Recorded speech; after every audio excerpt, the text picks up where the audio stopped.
Hot news Karnataka cabinet expansion.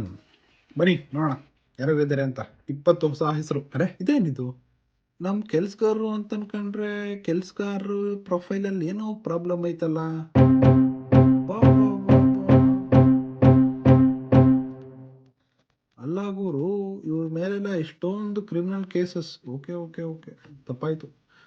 Criminal cases ಅಂತಂದ್ರೆ declared cases, not convictions. ಇವರೇನೆ declare ಮಾಡಿರೋದು ಅದನ್ನ. ಯಾವ ಟೈಮಲ್ಲಿ ಫಾರ್ಮ್ ಸಬ್ಮಿಷನ್ ಇರುತ್ತಲ್ಲ, ಫಾರ್ಮ್ ಸಬ್ಮಿಷನ್ ಟೈಮಲ್ಲಿ ಇವರೇನೆ ಪ್ರತಿಯೊಬ್ಬರು ಡಿಕ್ಲೇರ್ ಮಾಡಿರೋದು. ಏನಾಗುತ್ತೆ ಅಂತಂದರೆ, ಈಗ ನಾನೊಬ್ಬ ಕ್ಯಾಂಡಿಡೇಟ್, ನಾನು ಫಾರ್ಮ್ 26ನ ಕೊಡಬೇಕು. ಏನದು ಫಾರ್ಮ್ 26? ಸೆಲ್ಫ್ ಸ್ವಾರ್ನ್ ಅಫಿಡವಿಟ್ ಅಂತ. ಓಕೆನಾ? ಅದನ್ನು ಎಲೆಕ್ಷನ್ ಕಮಿಷನ್ ಆಫ್ ಇಂಡಿಯಾ ಕೊಡ್ತೀವಿ. ಅದು ADRಗೆ ಹೋಗುತ್ತೆ. ADR ಅಂತಂದರೆ association for democratic reforms.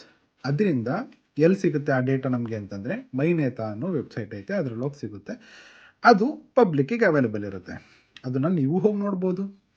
So ಇದರಲ್ಲಿ ಏನಪ್ಪ ಇದೆ ಅಂತಂದರೆ, ನೋಡಿದ್ರೆ ಶಾಕ್ ಆಗ್ತೀರಾ ನೀವು. ಟೋಟಲ್ಲು ಇವಾಗ 34 ಜನ ಮಿನಿಸ್ಟರ್ಸ್ ಟೋಟಲ್ ಇರೋದು, ಸರಿನಾ?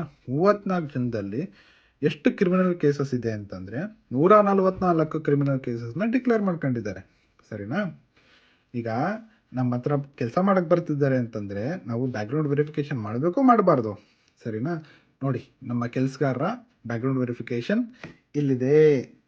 ಇವ್ರ ಹತ್ರ ನಾವು ನ್ಯಾಯ ಕೇಳೋಕ್ಕಾಗುತ್ತೆ. ಇವ್ರ ಹತ್ರ ನಾವು ನಾಳೆ ಹೋಗ್ಬಿಟ್ಟು ನೀನು ಕೆಲಸ ಮಾಡ್ತಿಲ್ಲ, ನೀಟಾಗಿ ಕೆಲಸ ಮಾಡು ಅಂತ ಹೇಳ್ಬಿಟ್ಟು ಬರ್ಬೋದು. ನಾನು ಧೈರ್ಯವಾಗಿ ಮನೆಗೆ ಬಂದು ಪೀಸ್ಫುಲಿ ಮಲ್ಕೋಬೋದು. ಧನ್ಯವಾದಗಳು.